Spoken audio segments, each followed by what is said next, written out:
There isn't much known about what led to the deaths of 5 people here in the backwater of North Carolina.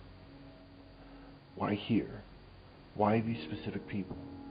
Was the slaughter random, or was there actually something in this motel that drew the killer here? That is what we've tried to find out.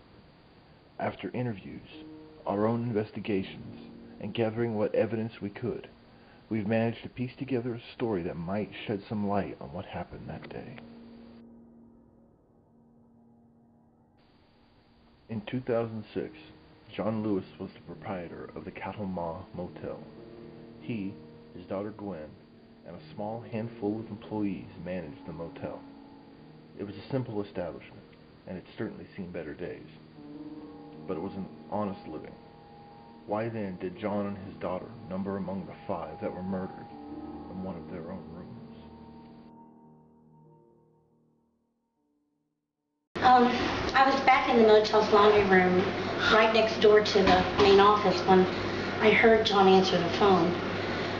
From the way he was talking, it was kind of obvious that he was dealing with one of the guests. I couldn't hear everything, but it sounded as if they were complaining about some sort of disturbance in one of the other motel rooms. At the time, I didn't think anything of it. It seemed harmless enough. A complaint from one of the guests wasn't anything unusual. John sent his daughter Gwen to deal with the disturbance. He didn't think twice about it.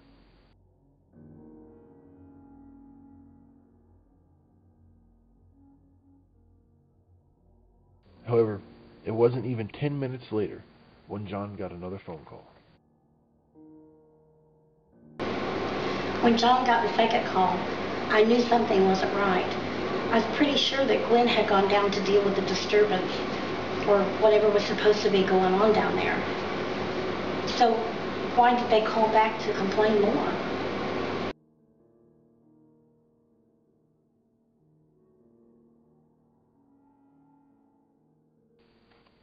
John was convinced that his daughter had simply wandered off and never went to deal with the problem that he told her to. He was irritated and angry that he would have to deal with this himself. He would have to find his daughter later, after these guests were put in their place. John had no idea what really happened to Gwen, and he knew nothing of what waited for him in that motel room.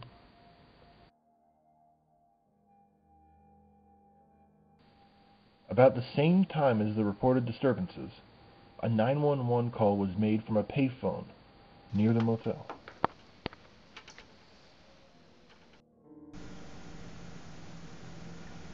I didn't know what to make of the call.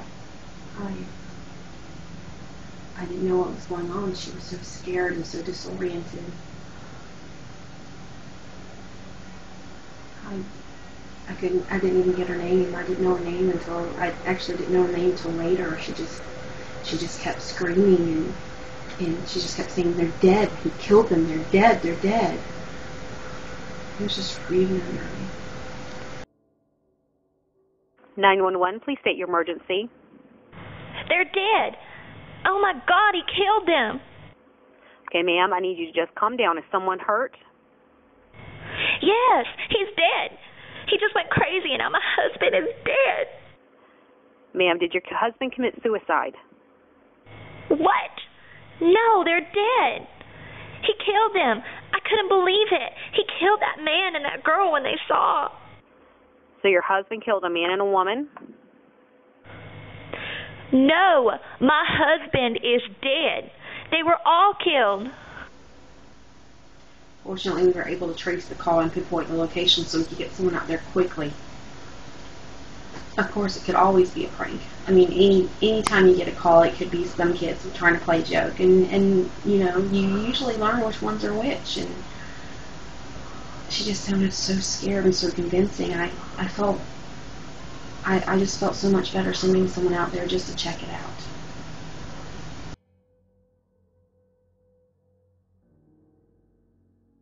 Bradley Forrester and Adam Williams, both detectives and 2 of the Tabor Police Department's finest, responded to the 911 call that afternoon.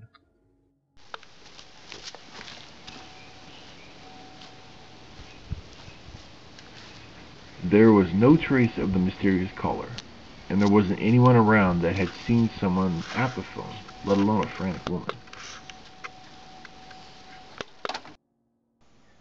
When Forrester and Williams called back to the station and there was no leads and just no payphone, everyone at the station thought it was just a joke. I mean, I can count on one hand how many times we've had killings in Tabor, and those 3 of those were accidents.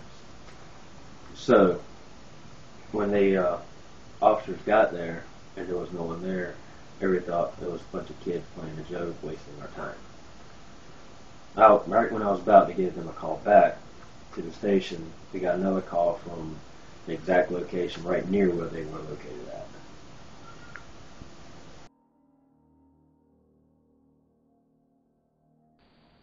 The officers Forrester and Williams didn't waste any time after the second 911 call came through. The motel wasn't that far from the payphone they'd been at, and they were on the scene in a matter of minutes.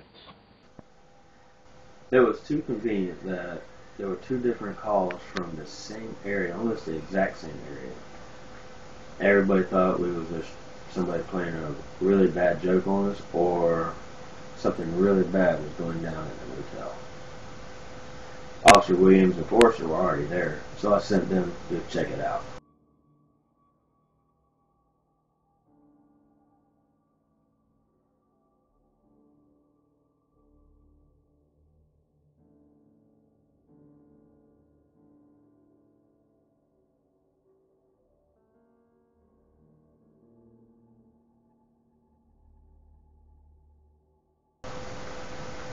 If I had known what they were walking into, what was waiting for them, I would never have accepted it.